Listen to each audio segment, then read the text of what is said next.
तो अब तक हमने लेजेंड्रे डिफरेंशियल इक्वेशन, फिर हर्माइट डिफरेंशियल इक्वेशन, लेगे डिफरेंशियल इक्वेशन को डिस्कस कर लिया था। अब हमारा लास्ट स्पेशल डिफरेंशियल इक्वेशन बचा है जो कि है बेसल डिफरेंशियल इक्वेशन। ठीक है, अब देखिए इसको हम कैसे लिखते हैं।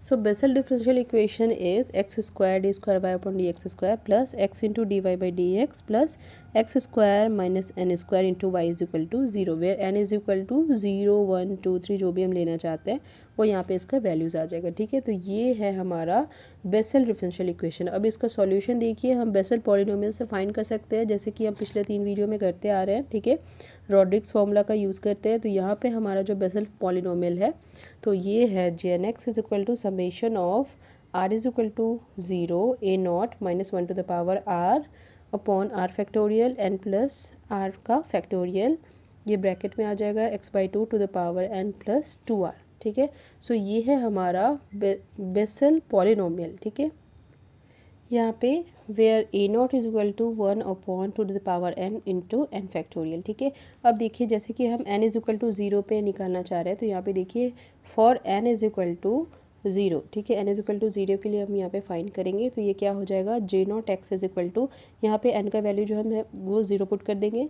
Therefore J not x is equal to summation of r is equal to 0 minus 1 to the power r upon r factorial का स्क्वायर, ये ब्रैकेट में आ गया x/2 to the power 2r। ठीक है, so n is equal to 0 is a solution corresponding to power series. तो power series solution कर सकते हैं हम इसका। देखिए अब जे नॉट एक्स का वैल्यू हम कैसे एक्सपैंड करेंगे, तो ये कुछ इस तरह से वैल्यू हमें मिल जाएगा। This is J not x is equal to 1 minus x/2 का होल स्क्वायर प्लस 1/2 फैक्टोरियल का स्क्वायर x/2 का टू द पावर 4, इस तरह से एक्सपैंड करेंगे हम। ठीक है, तो जे नॉट एक्स का वैल्यू हमें क्या मिलेगा, J not x is equal to 1 minus 1/2 to the power 2 x square plus 1/2 factorial to the power 2 to the power 4 x to the power 4। ठीक है, इस तरह का हमें एक्सपेंशन मिलेगा और ये आ जाएगा हमारा जे नॉट एक्स का वैल्यू। ठीक है, अब देखिए अगर हम जे1 एक्स का वैल्यू निकालना चाहते हैं तो वो क्या होगा,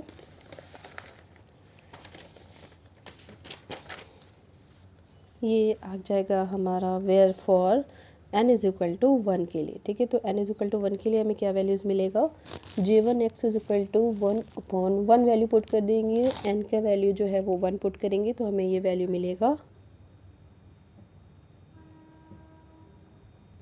सो जे1 x is equal to 1 upon 2 into 1 factorial, और ये आ जाएगा summation r is equal to 0 minus 1 to the power r upon r factorial 1 plus r का factorial x/2 to the power 2r plus 1। यहाँ पे n का वैल्यू 1 पुट हो गया है। ठीक है, अब इसका एक्सपेंशन करेंगे हम। देखिए तो क्या आ जाएगा, जे1 एक्स इज इक्वल टू 1/2 बाहर ले लेंगे, x/2 minus 1/2 factorial to the power cube. यहाँ पे मैं पूरा डेरिवेशंस करके आपको नहीं दिखा रही हूँ, यहाँ पे सिर्फ मैं डायरेक्ट फॉर्मूला लिख रही हूँ। ठीक है, क्योंकि ये क्विक डिवीजन सीरीज़ है, इसमें ज़्यादा मैं एलेबरेट करके नहीं बता पा रही हूँ। ठीक है, तो यहाँ पे देखिए ये जो एक्सपेंशन है जे1 एक्स, ये यहाँ पे सबसे पहले तो x आ रहा है, फिर x क्यूब आ रहा है, फिर x टू द पावर 5 आ रहा है। ठीक है, तो ये एक्सपेंशन जो है वो कुछ साइन एक्सपेंशन की तरह दिख रहा है।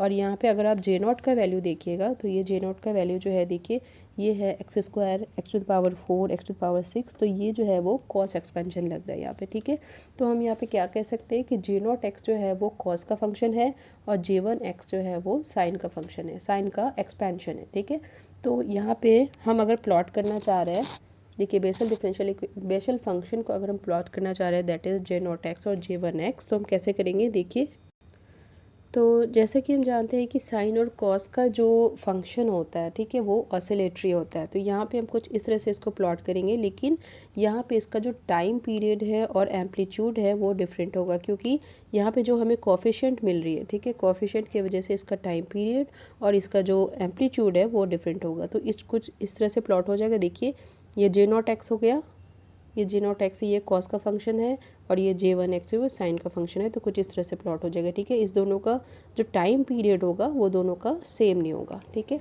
अब यहाँ पे हम लिख दिए हैं Bessel polynomial are oscillatory function, यहाँ पे ये ऑसिलेटरी फंक्शन होगा like sine and cosine but varying time period and amplitude. तो एम्पलीट्यूड और टाइम पीरियड में यहाँ पे डिफरेंस हो रहा है, इसीलिए इस तरह से हम ग्राफ प्लॉट किए हैं। अब हम ऐसा क्या कर सकते हैं जिससे कि ये इसका जो टाइम पीरियड है वो सेम हो जाए। ठीक है, तो यहाँ पे हम n का वैल्यू क्या करेंगे, n का वैल्यू लेंगे n is equal to 1/2 and n is equal to -1/2। तो जब ये वैल्यूज़ हम लेंगे तो दोनों का ही कोफिशिएंट सेम हो जाएगा और हमें साइन और कॉस के फॉर्म में फंक्शन यहाँ पे मिल जाएगा, ठीक है, जिसका कि टाइम पीरियड और एम्पलीट्यूड भी सेम होगा। सो यहाँ पे gn(x) का वैल्यू है, ठीक है, n is equal to 1/2 put कर देंगे तो हमें क्या मिलेगा, देखिए कुछ इस तरह का एक्सपेंशन हमें मिलेगा। उसके बाद इसका जब अब आप सॉल्व करोगे इसको तो इसका वैल्यू आपको मिलेगा j1x इज इक्वल टू 2/पाई sine x upon root pi, ठीक है। ये इसका नॉर्मलाइज्ड कांस्टेंट है, कुछ कुछ बुक्स में आपको ये देखने को नहीं मिलेगा, ठीक है, कंफ्यूज नहीं होना है। सो यहाँ पे मैंने नॉर्मलाइज्ड वाला पूरा इक्वेशन लिख दिया है, इसलिए ये हो गया j1/2x इज इक्वल टू ये वैल्यू, ठीक है। अब अगर हम -1/2 पुट करेंगे तो ये कुछ इस तरह से वैल्यू आएगा 2/पाई cos x upon root x, sorry, ठीक है। तो ये देखिए आप कुछ इस तरह से आपको वैल्यू मिल रहा है, इसका एम्पलीट्यूड भी सेम हो गया और इसका जो कोफिशिएंट्स है वो भी सेम हो गया, इसलिए टाइम पीरियड और एम्पलीट्यूड यहाँ पे इस दोनों का सेम हो जाएगा। अब देखिए इसका जनरेटिंग फंक्शन क्या होगा बेसल डिफरेंशियल इक्वेशन का, ये हो गया g(x) is equal to e⁻x/2 bracket t - 1/t is equal to summation of n is equal to 0 t⁻n gn(x), ठीक है।